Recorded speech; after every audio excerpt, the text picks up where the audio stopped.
Hey folks, this is Ronnie Turner here with you from the Prophecy Freak YouTube channel. This week coming to you with a interview of Michael Snyder, who we've had on before as a guest on the Jim Baker Show, giving us some insight into what's going on in the Middle East. A lot of news is discussed that currently we're not hearing, I guess because everybody is so intrigued by all our wonderful presidential candidates. That seems to be the only headlines we're hearing here lately. But basically, there's a lot of troop movement and preparation through war games among the Middle Eastern countries in an attempt to prepare themselves for what may be coming. There's a lot of clashes going on between Turkey and Syria, Russia and Syria, and you've got Iran sitting by watching, supplying some of those groups. And then now all of a sudden you've got Saudi Arabia, who is concerned that no one's going to do anything about the situation in Iran with them acquiring nuclear weapons. So they're making moves of their own, trying to be ready to defend themselves. So it just brings to light what's going on, and amazing how it ties into the final wars that are mentioned in prophecy. So I felt like this was something we need to be aware of, and to realize that it could very well lead into the Psalm 83 war, the Gog-Magog war. So that's certainly a possibility. So I want you guys to see this. So we'll let you take a look and see what you think. Could start this month. This is the headline. 350,000 soldiers in Saudi Arabia stand ready to invade Syria. What's going on? Well, Pastor Jim, right now in Saudi Arabia, the largest military exercise in the history of the Middle East is happening. Troops are being gathered from 20 different countries. CNN has reported on this. It's all over the international news. You're talking about a World War III in the Holy Land. World War III approaches. Saudi Arabia and Turkey drop hints that an invasion of Syria is imminent. You said, watch Russia, watch Turkey. Well, here's an article right here from the Financial Times. It says tension between Russia and Turkey reach a new peak. You said, watch Korea, North Korea. We know that they just got done testing their bombs, that, you know, they're prepping for an EMP. Some are saying that they just launched a new satellite into orbit that could really hold an atomic bomb that could cause an EMP. And right here it says North Korea's Kim orders more rocket launches. It sounds like you're reading articles from this week, what God showed you in 1999. Well, Jim, shooting is happening right now as we tape this. Yeah. Over in Turkey, they've been shelling positions in northern Syria, Kurdish positions and Syrian military positions, according to some international sources. They've been for 4 or 5 days in a row, constant shelling of those positions in northern Syria. But just yesterday, there was this horrible attack in Ankara, in Turkey. And the Turkish government has now come out and they're blaming it on the Kurds. Of course, the Syrian Kurds are saying we didn't have anything to do with it. But in response, Turkey, they sent aircraft into northern Syria, and they hit Kurdish positions really, really hard. And so now, you know, a lot of times when an invasion is coming, well, governments are looking for a justification. And so there was this horrible attack in Ankara. It hit a Turkish military convoy. All kinds of people were hurt and wounded and everything. And so the Syrians are saying, we're blaming this on the Kurds, so now we have justification for whatever we want to do. Now, it's entirely possible that the PKK, which is the Kurdish organization inside Turkey that's battling for independence, it's entirely possible they could have done it, but there's also another possibility we should mention to people. Sometimes there's what's called a false flag attack, in which an attack is staged and then blamed on your enemy to give you justification for what you want to do. So could it be possible that the Turkish government has staged an attack that they could blame on the Kurds to give them justification to move their troops into North Syria? And now, why do Turkey and Saudi Arabia want to go in? We would really want to break this down for people today, and I think people are going to be surprised, because we're hearing a lot about how Turkey and Saudi Arabia, for Western consumption, they're saying, well, we need to do something about ISIS. Well, ISIS is losing in Syria. ISIS is being routed right now because the Russians and Iran and Hezbollah have come in, completely turned around the tide of the war. So ISIS and the other Sunni militant groups are losing. They're being pushed back. They're about to be completely defeated. And a lot of their supply lines actually go into Turkey, and those supply lines are in danger of being cut off. So that's one of the reasons why Turkey has been shelling to try to keep those supply lines to the Sunni militants open, because Turkey funds them and supplies them. Now, Saudi Arabia has 350,000 soldiers standing by right now. That's a huge army.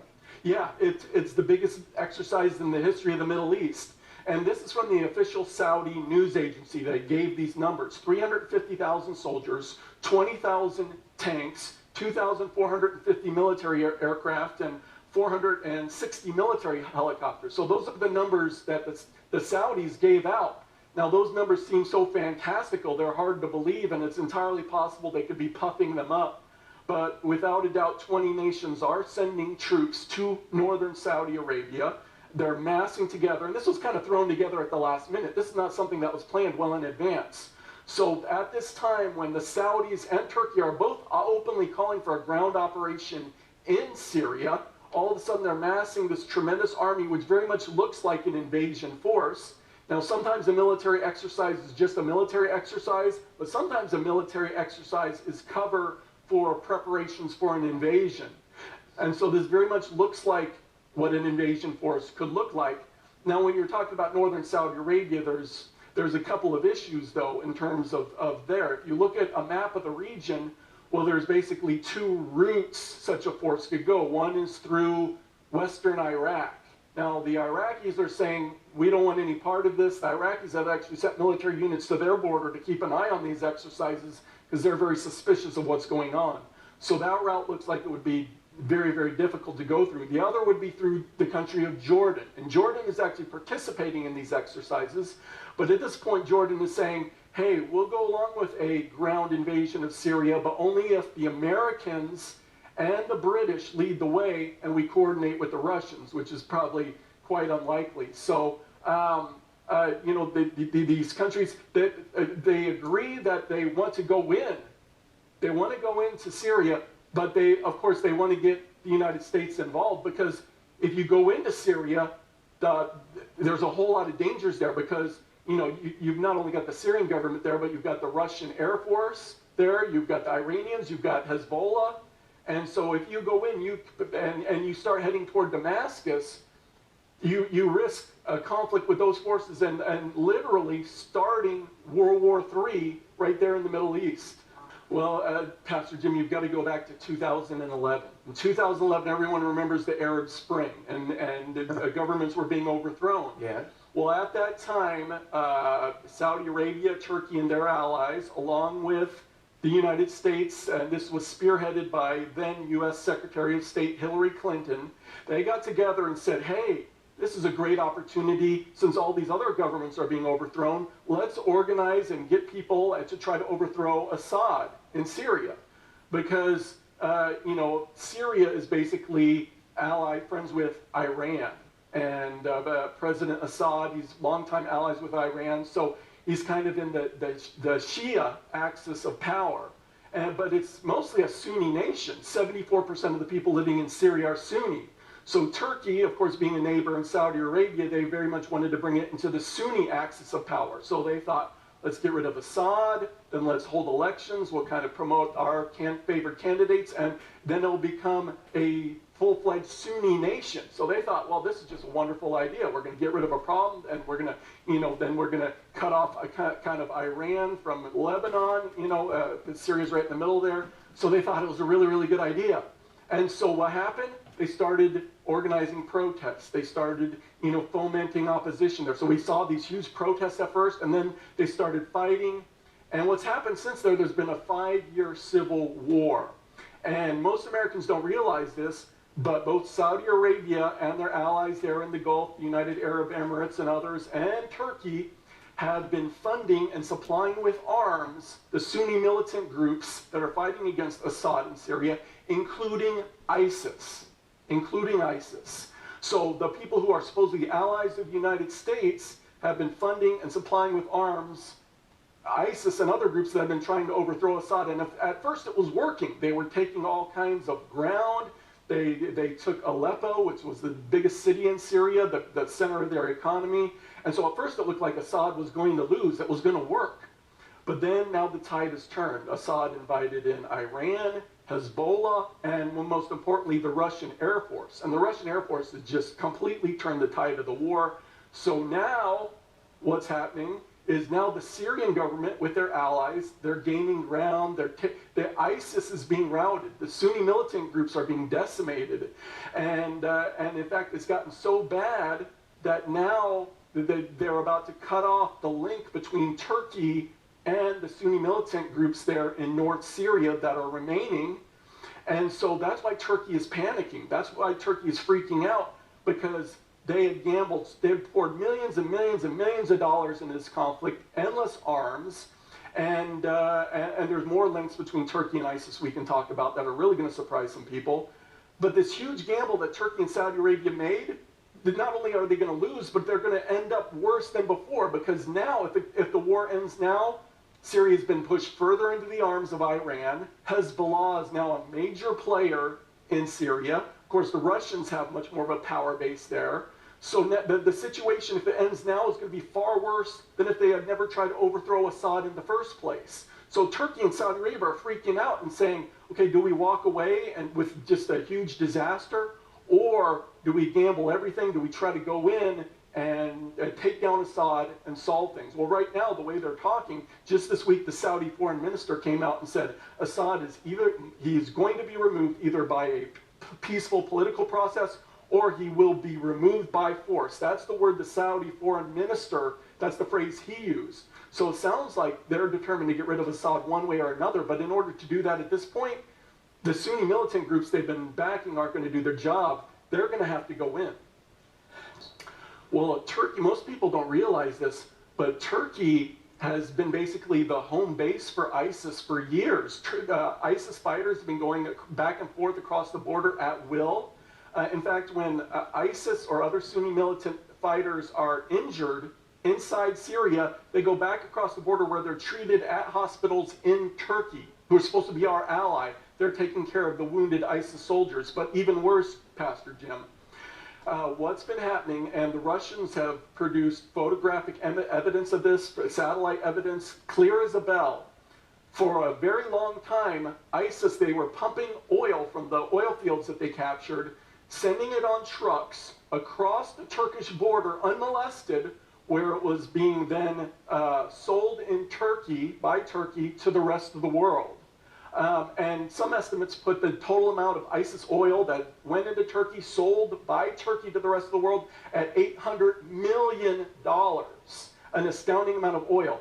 So, and of course, the U.S. military and our defense agencies, we can see the exact same things the Russians can see. So we've seen all along this endless convoy parade of trucks, oil trucks going into Turkey where the oil is sold. The Obama administration has known about this all along, but has said nothing, has done nothing to stop it. Now, if you or I gave $5 to ISIS, they would come arrest us and put us in Guantanamo Bay.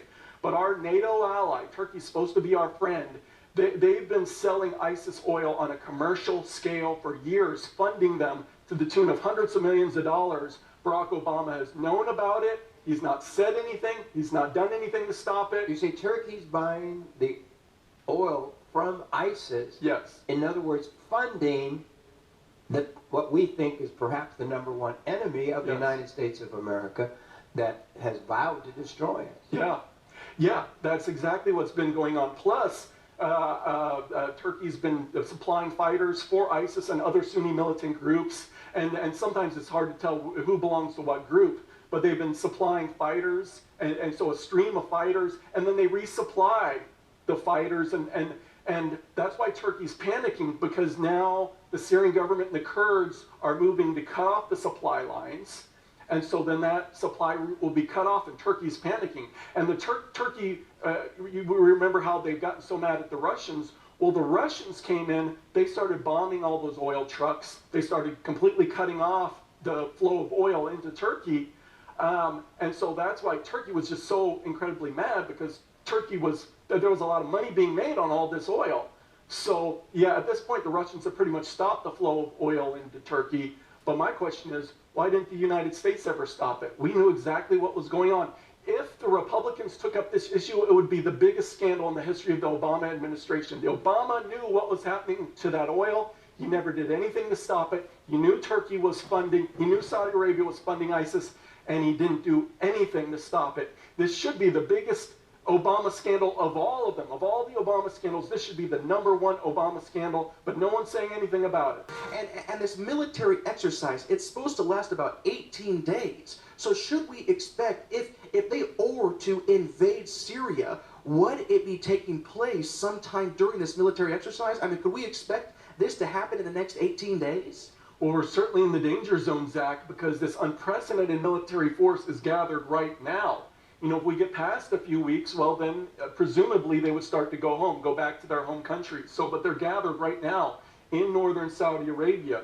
And so it's a real potential. But then, of course, the shooting is already starting on the other side from northern Turkey, and Saudi Arabia has sent jets up there to Syria, to Syrian air bases, and the UAE, United Arab Emirates, have also sent military aircraft, and so a lot of people don't realize this, but Turkey has already established refugee camps on the other side of the border, on the Syrian side of the border, where they're taking in these Sunni refugees. So they're already operating on the other side of the border. There was a report this week that the Syrian government claims that 100 armed Syrian troops came in on some trucks, but it hasn't been a full-fledged ground invasion yet. And yet all this week, for the past 5 days, constant artillery barrage, and now with military aircraft pounding positions in northern Syria, keeping those supply lines open to the Sunni militants, which are desperately trying to hold off the Russians and Hezbollah and the Syrian government. So Turkey is already shooting. The shooting has begun. The only question is, are they going to send in ground forces? Now, just a couple days ago, the Turkish government came out and said, we want a 10-kilometer safe zone, buffer zone, inside Syria. So that's what they're talking about. A 10-kilometer all along the border there is what they want. And so ultimately, are they going to pull a trigger and go in? Now, if they do go in, if Turkey and Saudi Arabia both go in, the ultimate goal will be to take down Assad, to go all the way to Damascus. And if that happens, of course, are the Russians and Hezbollah and the Iranians going to stand aside? I don't think so. I think they're going to protect their friend Assad. And in fact, the Russians, if possible, their planes can use, their aircraft can use tactical nuclear weapons to prevent these forces from getting to Damascus. I mean, so we're looking at a potential scenario Could this be Psalms 83? Well, I think that comes later, but the scriptures talk about Damascus becoming a ruinous heap.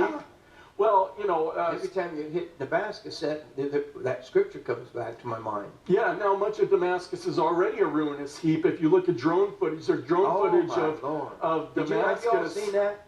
There's some on the screen right now. I mean, it really is a city in ruin. Yeah. Unbelievable. I mean, beyond comprehension.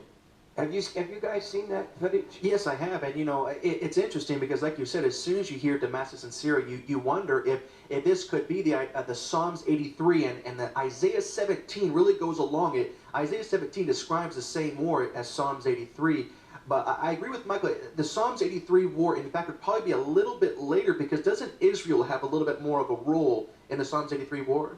Yeah, in the Psalm 83 war, Israel's kind of the centerpiece fighting her immediate neighbors.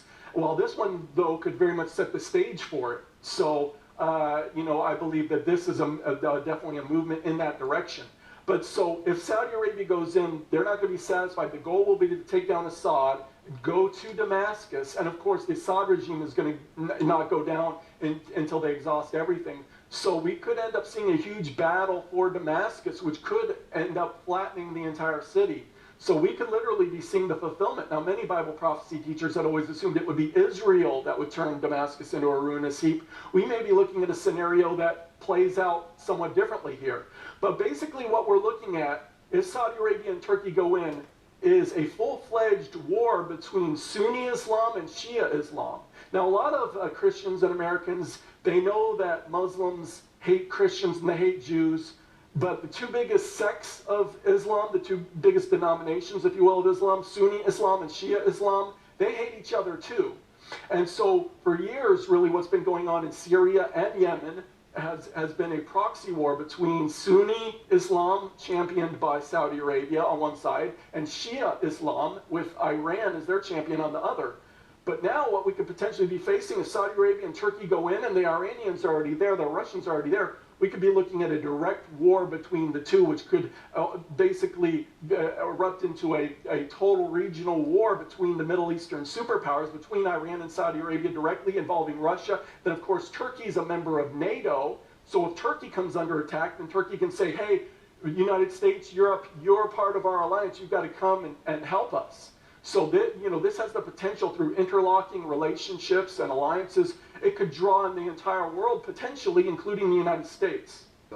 Yeah, Pastor Jim, this was actually reported in the Detroit News, but the big mainstream news networks didn't pick it up. There was a 21-year-old Islamic radical who was living in the Detroit area, working in Detroit, and he was arrested by federal authorities, and he confessed to them that he had already planned out an attack on a church. There is the report didn't name the church, but the report did say that it could seat up to 6,000 people right there in the heart of Detroit. It was right near where he worked. And he said that he already had the guns, he already had the ammunition, he already had it all planned out. He was going to go into that church and start shooting. And he told federal authorities, because I can't go over to the Middle East to do my jihad, I'm going to do my jihad here.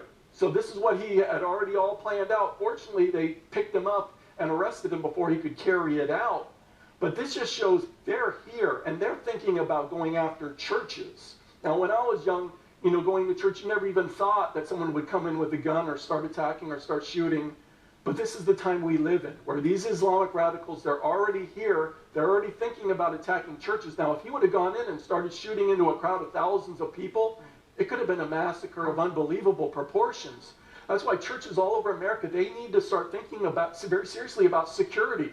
What would they do if an armed individual came in with the intent of shooting up your congregation? That's something I would have never dreamed of a couple decades ago, but this is the world we live in now. And this example right out of Detroit, just here recently, shows just how much danger that we're in.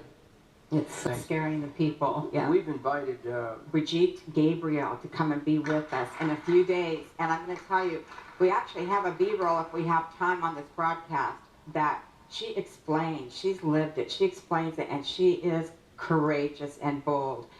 They wrote the plan for the United States in 1991, the Muslim Brotherhood. Here is the plan. This plan was presented as evidence in the Holy Land Foundation trial in Dallas, Texas, in 2007, the largest ever terrorism trial in the history of the United States against an Islamic charity, where we handed down 180 guilty verdict, and 108, not 180, guilty verdict on terrorism charges. Here is this plan.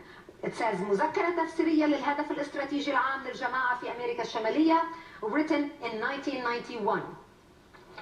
What is so concerning about the plan, this is how to destroy America from within and how to set up an infrastructure in the United States, not a military infrastructure. We know Al-Qaeda is a military arm. We know those organizations want to attack us militarily. But this is the stealth jihad, or the cultural structure to topple down the United States. The most important page of this document is the last page, because it lists 29 front Islamic radical organizations operating in the United States as a front for the Muslim Brotherhood. The top one is ISNA, the Islamic Society of North America. Many of you have heard of ISNA because they are now advisors to President Obama about Middle East policy. We not only have the fox watching the hen house, we have the fox inside the hen house talking to the president. And you wonder why the president is so eager to throw Israel under the bus, or already threw Israel under the bus? It is shameful, shameful.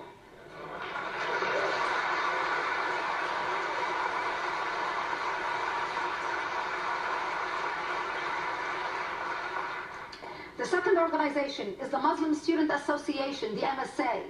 The Muslim Student Association has more chapters today on American college campuses than the Democrats and the Republican combined.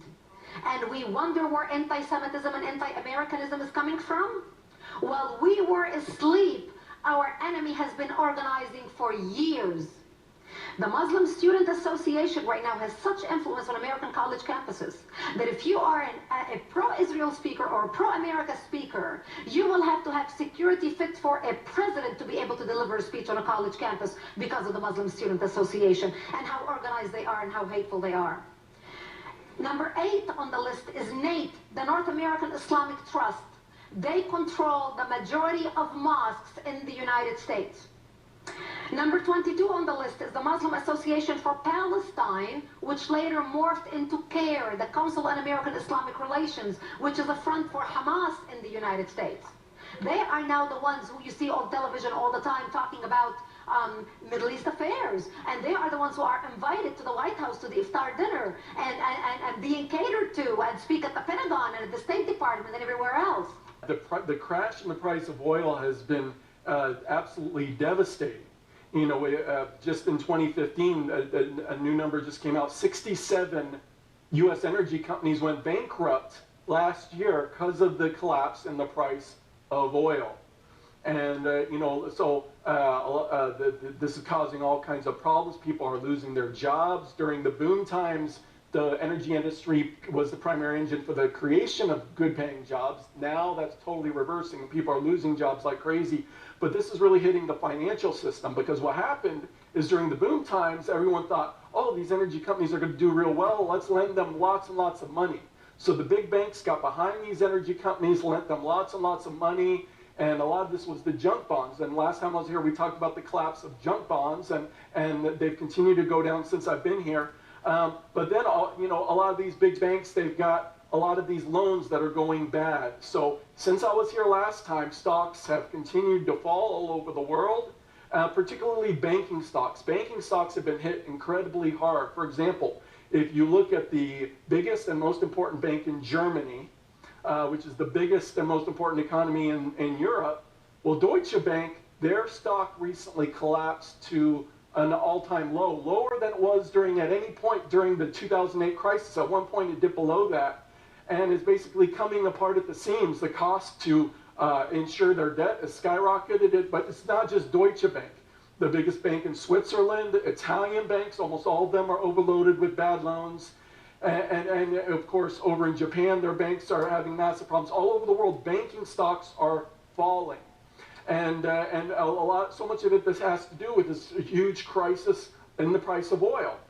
And so, you know, we were here before. I was here right after the new year. We taped some shows, and the year got off to the worst start ever. But stocks kept falling throughout January and early February. Last couple days, they rebounded a little bit. But overall, Pastor Jim, at this point, just a couple weeks ago, it was announced the global stock market, global stocks as a whole, had entered a bear market. And what that means is they were down as a whole about 20% from the peak of the market. What that means is 1/5 of all global stock market wealth has already been wiped out. We only have 4/5 left remaining. That's all we have left. And at one point, we had a little bit of a rebound over the last few days, but at one point, a total of $16.5 trillion of global stock market wealth had been completely wiped out. So the global financial system is in a state of chaos right now.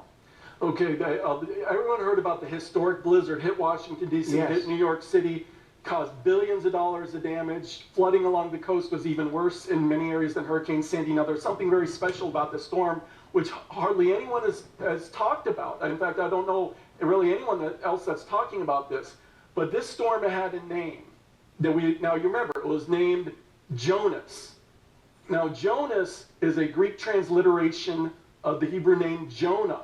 Yes. Now, which Jonah was the Hebrew prophet that went to Nineveh, the capital of Assyria, to warn that the judgment of Assyria, to warn that the judgment of God was coming.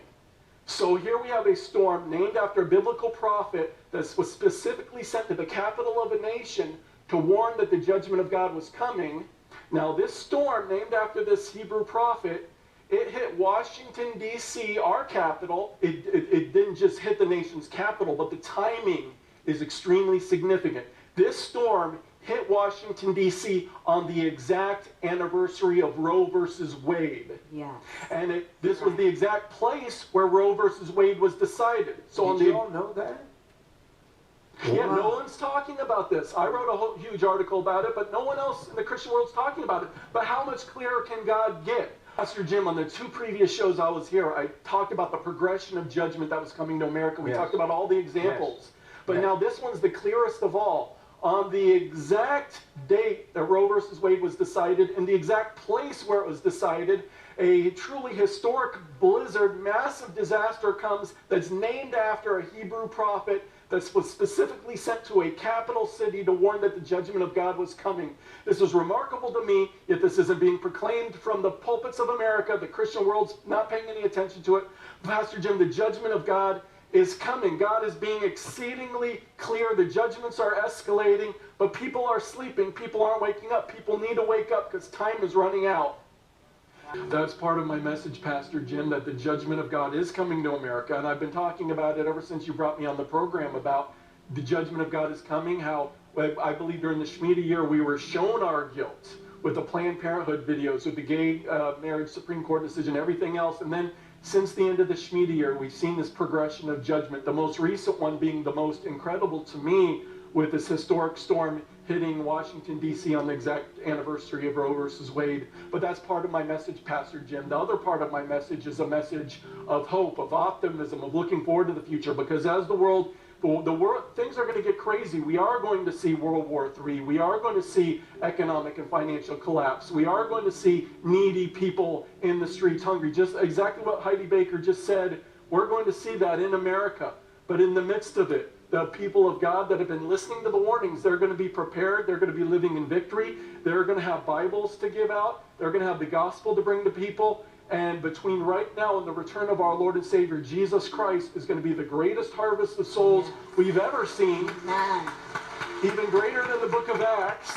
We're going to see a greater move of the Holy Spirit than we saw in the book of Acts. And it's going to be the greatest move of God of all time. If you always wanted to live in biblical times, if you wanted to live during the New Testament times, if you want to live during the time of Jesus, during the time of the early apostles, well, my wife and I believe that this time is going to be greater than this. Yes. We're going to prepare the way for the return of our Lord and Savior, Jesus Christ. And we are so thrilled. We believe the greatest chapters of our lives are ahead, even in the midst of the darkest hours in the history of this planet. We believe it's going to be the greatest hours for the people of God.